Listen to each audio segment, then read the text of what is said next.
స్వర్గీయ మాగంటి గోపీనాథ్ గారి అకాల మరణంతో ఏర్పడిన ఖాళీ వల్ల వచ్చిన ఉప ఎన్నిక మరి జూబ్లీహిల్స్కి ప్రస్తుతం జరుగుతున్న ఉప ఎన్నిక. గోపీనాథ్ గారు 3 సార్లు శాసనసభ్యుడిగా జూబ్లీహిల్స్ నియోజకవర్గంలోని పేదలకి, జూబ్లీహిల్స్ నియోజకవర్గంలోని ప్రతి వర్గానికి విశేషమైన సేవలు అందించిన నాయకుడు.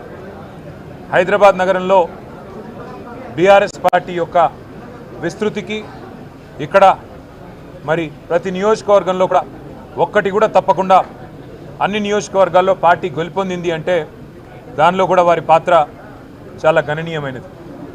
ఇవాళ మా కుటుంబంలో, మా బీఆర్ఎస్ కుటుంబంలో ఒకడైన గోపీనాథ్ గారి మరణంతో ఆ కుటుంబం బాధపడుతుంటే ఆ కుటుంబానికి ధైర్యంగా అండగా నిలబడాలనే ఉద్దేశంతో పెద్దలు మా పార్టీ అధ్యక్షులు, తెలంగాణ తొలి ముఖ్యమంత్రి కేసీఆర్ గారు గోపీనాథ్ గారి సతీమణి శ్రీమతి మాగంటి సునీత గోపీనాథ్ గారికి మళ్ళీ టికెట్ కేటాయించి వారి గెలుపు కోసం ఇవాళ దాదాపు రాష్ట్రంలోని ముఖ్యమైన నాయకులందరినీ కూడా జూబ్లీహిల్స్లో పనిచేయాలని చెప్పి ఆదేశించడం కూడా జరిగింది.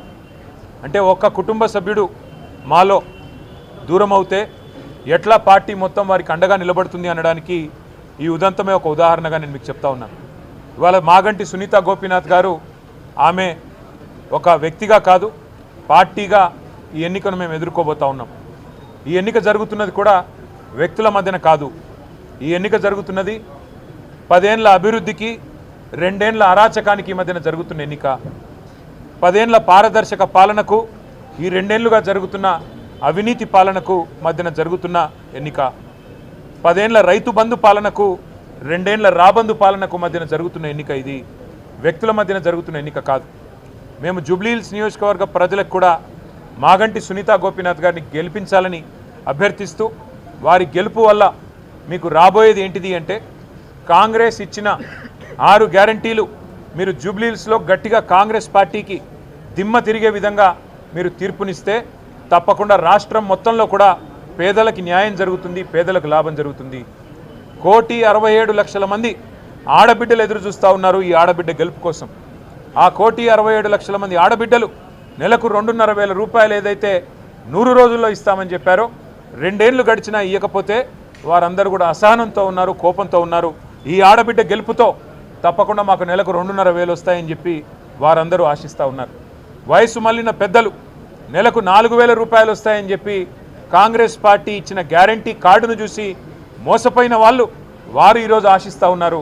మాకు 4,000 పెన్షన్ రావాలి అంటే మాగంటి సునీత గోపీనాథ్ గెలవాలి, కేసీఆర్ గారు మళ్ళీ రావాలి అని చెప్పి వారు కోరుకుంటా ఉన్నారు.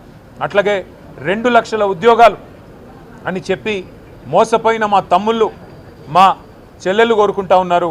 ఇవాళ మన అభ్యర్థి మాగంటి సునీత గోపీనాథ్ గారి గెలుపుతో కాంగ్రెస్కు కనువిప్పు కలుగుతుంది.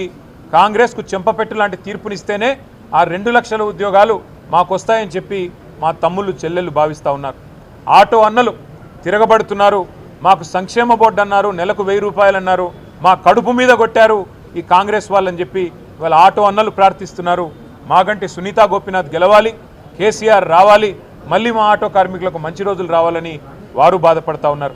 ఇవాళ హైడ్రా అరాచకంతో హడలిపోతున్న హైదరాబాద్ బస్తీ వాసులు, బాధపడుతున్న వాళ్ళు ఎప్పుడు వచ్చి రేవంత్ రెడ్డి బుల్డోజర్ శనివారం ఆదివారం వచ్చి ఇల్లు కూలగొడుతుందో అనే భయంతో బిక్కుబిక్కుమంటున్న పేదలు వామ్మో హైడ్రా అంటూ, వామ్మో కాంగ్రెస్ అంటూ ఇవాళ మళ్ళీ మాగంటి సునీత గోపీనాథ్ గెలవాలి, గెలిస్తేనే ఈ ప్రభుత్వానికి బుద్ధి వస్తుంది, ఈ అరాచకం ఆగుతుంది అని వాళ్ళు కూడా కోరుకుంటా ఉన్నారు.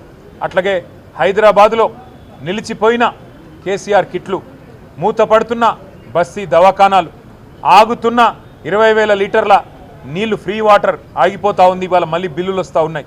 ఇవన్నీ చూసిన తర్వాత హైదరాబాద్ నగర ప్రజలందరూ ఒకటే అనుకుంటా ఉన్నారు, ఈ 2 ఏళ్లలో ఒక్క ఇల్లు కట్టలేదు రేవంత్ రెడ్డి ప్రభుత్వం హైదరాబాద్లో. కేసీఆర్ ఇచ్చిన 1,00,000 డబుల్ బెడ్రూమ్ ఇల్లు కనబడుతున్నాయి.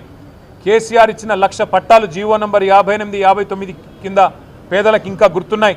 కేసీఆర్ ఫ్రీగా ఏదైతే ప్రాపర్టీ ట్యాక్స్ లేకుండా 65 గజాల లోపు ఏదైతే మరి మినహాయింపు ఇచ్చారో అవన్నీ కూడా గుర్తున్నాయి. వాటి వల్ల తప్పకుండా మళ్ళీ కేసీఆర్ గారి అభ్యర్థులకి ఎట్లా అయితే 2023లో గెలిపించామో ఒక్క ఓటు కూడా ఒక్క సీటు కూడా కాంగ్రెస్కి ఇవ్వకుండా మళ్ళీ అట్లే గెలిపిస్తామంటున్నారు. దోకా తిన్న మా మైనారిటీ అన్నదమ్ములు ఎవరైతే ఇవాళ మా ఎమ్మెల్యే లేడు, మాకు ఎమ్మెల్సీ లేడు, మాకు ఒక మంత్రి లేడు ఈ ప్రభుత్వంలో, మా గొంతు లేదు ఈ ప్రభుత్వంలో అని బాధపడుతున్నారో వారు తయారుగున్నారు. దోకా ఇచ్చిన కాంగ్రెస్కు మోకా మీద దెబ్బ కొట్టడానికి వారు రెడీగా ఉన్నారు. అట్లాగే ముమ్మాటికి ప్రతి వర్గం ఇవాళ పేదలు బలహీన వర్గాలు 42% రిజర్వేషన్ అని చెప్పి గొంతు కోసినందుకు చెల్లని జీవో ఇచ్చి మోసం చేసే ప్రయత్నం చేసినందుకు బీసీలు కుతకుత ఉడుకుతున్నారు. వాళ్ళు కూడా బుద్ధి చెప్పడానికి రెడీగా ఉన్నారు. ఎల్లుండి బంధుకాలు కూడా పిలిపించారని తెలుస్తూ ఉన్నది. కాబట్టి ఇవాళ ప్రతి వర్గం వీళ్ళు వాళ్ళని కాదు, దళిత బంధు అని మోసం చేసి అభయహస్తం అని చెప్పి 10 లక్షలు కాదు 12 లక్షలు ఇస్తామని చెప్పి మోసం చేసినందుకు దళితులు కుతకుత ఉడుకుతూ ఉన్నారు. ఈ రకంగా అన్ని వర్గాల నుంచి మద్దతు వెల్లువెత్తుతున్నది. మా అభ్యర్థి సునీత గోపీనాథ్ గారు మంచి మెజారిటీతో తప్పకుండా గెలుస్తారన్న విశ్వాసం మాకుంది. ఇది కేసీఆర్ గారు తిరిగి పునరాగమనానికి, తెలంగాణలో మళ్ళీ ఒకసారి ప్రభుత్వంలో రావడానికి, కేసీఆర్ గారు తిరిగి ముఖ్యమంత్రిగా పదవిని అధిష్ఠించడానికి ఇది మొదటి మెట్టు కాబోతున్నది. గులాబీ దండు జైత్రయాత్ర జూబ్లీ హిల్స్ నుంచే తిరిగి ప్రారంభం కాబోతున్నది అని మేము బలంగా నమ్ముతున్నాం. తప్పకుండా ప్రజల దీవెనలు మా అభ్యర్థి సునీత గారికి ఉండాలని చెప్పి పార్టీ సమిష్టిగా వారి గెలుపు కోసం పనిచేస్తుందని చెప్పి కూడా, అట్లాగే మీడియా మిత్రులకు కూడా దయచేసి మీ ఆశీర్వాదం కూడా మా అభ్యర్థికి ఉండాలని చెప్పి కూడా అభ్యర్థిస్తూ, మరి వారి గెలుపు కోసం శ్రమిస్తున్న ప్రతి ఒక్కరికి కూడా పేరు పేరున ధన్యవాదాలు తెలియజేస్తూ, జూబ్లీ హిల్స్ నవంబర్ 11 నాడు కారు గుర్తు మీద ఓటు వేసి మాగంటి సునీత గోపీనాథ్ గారిని గెలిపించాలని మళ్ళీ ఒకసారి కోరుతూ మీ అందరికీ నమస్కారం. ఇప్పుడు మేము నామినేషన్ బయలుదేరుతా ఉన్నాం. వచ్చిన తర్వాత మిగతా విషయాలన్నీ మాట్లాడుకుందాం. Thank you. జై తెలంగాణ.